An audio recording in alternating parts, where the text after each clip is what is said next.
Hi boys and girls, this is Mrs. Courtney, and today I am shooting this from home because I have something special to share with you.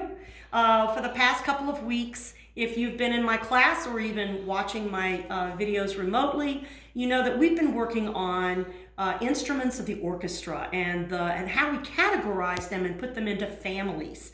And one of the instruments in particular we've had big discussions about in class, at least. We've been talking about the piano.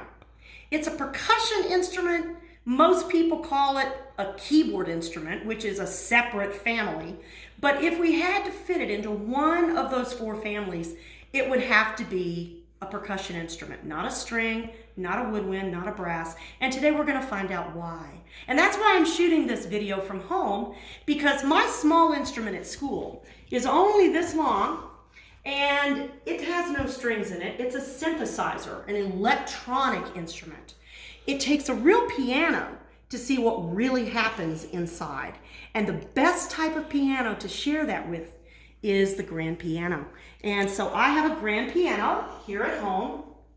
And grand pianos come in different brands. Just like we buy different brands of cars like Toyota or Honda or Chevrolet or even Maserati. Grand pianos come in different brands. And I'm going to lift the keyboard flap, and this is a Yamaha grand piano. There are different brands of grand pianos. Probably the nicest grand piano most people consider out there is called the Steinway. And they are very, very, very expensive. We're talking $80,000, $90,000 a pop. This is a Yamaha grand piano, which is kind of a mid-grade, and I'm actually very happy with it. It's one of the better mid-grades, and it's a used piano, so I didn't spend as much on it as I mentioned the Steinways were. A grand piano can also be lifted so that acoustically, that means sound quality-wise, the sound will come out more. So I can leave it shut if I don't want that much sound, or I can lift it up a little bit, which I often do when I'm practicing, and that lifts it up and allows the sound to come out a little bit more. But when I'm showing off, like I am to you, right now, I'm going to lift it all the way up, and this thing is, the hood of the grand piano is really heavy. It's probably a good 30, 35 pounds. And this is what the interior looks like. I'm going to let my husband get over there so that he can film the inside. And I'm going to touch a few things so that you can see what's going on. First of all, we've talked about the hammers inside the grand. And these are the hammers, these black, glossy looking things that you're looking at. And this is what you're going to be watching when I go to play in a few moments, okay? This is what you're going to see, striking the strings. And speaking of the strings, these are the strings. You'll see them all running kind of parallel to where all of the hammers are, okay? The bass strings are much thicker, you can see, than the treble strings are. And you can see how tiny some of the strings are. They're teeny weeny things.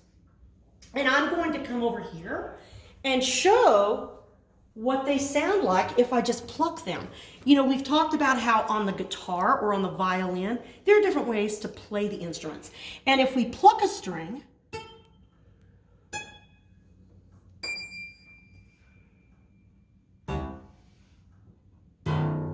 you can hear the different tones, okay? If I were to go and strum them like on a guitar,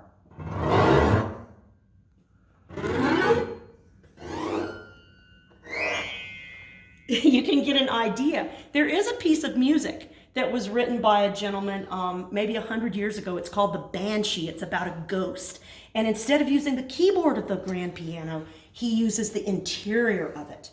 Underneath the strings and underneath all of the hammers, there is a long slate of wood. And I'm going to walk over on the other side, and I'm going to tap it down here. You hear that knocking? That is the soundboard. And the soundboard is actually a really important part of the piano. And it's very important to keep the soundboard in good order and in good working condition.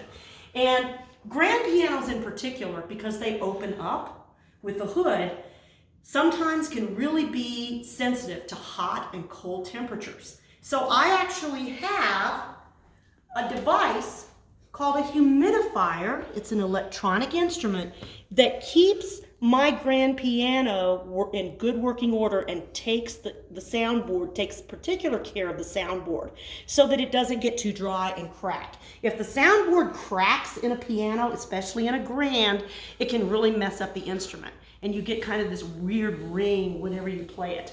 We don't want that. So I take good care of my piano if I can. To measure the size of a grand piano, I start from this corner and I go all the way to the back corner of the instrument. It's almost impossible for me to get back there because of where mine is in my house. But it's 6 foot and 1 inch, okay? This is a 6'1" grand. Grand pianos can come in different sizes, and depending on the size of the instrument, you get a larger quality of sound. So, for instance, you can have 4-foot grands that are real small and stumpy. You can have a 6'1" grand, which you can definitely tell it's a good size instrument. You can also have a concert grand piano, over 12 feet long, just a huge instrument. And you don't usually see those in people's houses. Those are usually on stages for symphony orchestras, for professionals to come and play. So now I am going to play the piano for you. And I'm going to get my husband not to watch me, but to watch the inside of the piano so that you can see the hammers moving and the works inside, okay? Remember, you're watching for the hammers to strike the strings.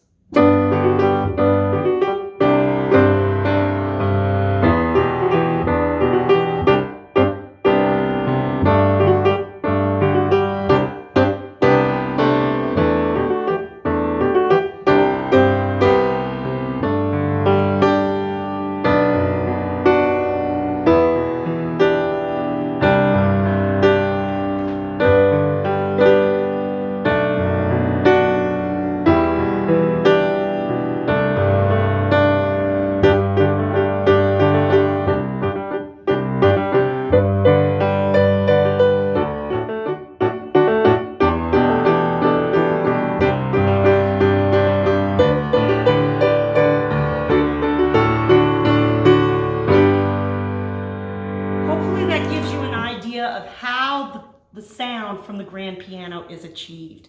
So anyway, it's great to be able to do this and share with you more about music and how sound is produced with different instruments. And I'll see you at school. And for those of you who are remote, have a great Christmas. Love you guys.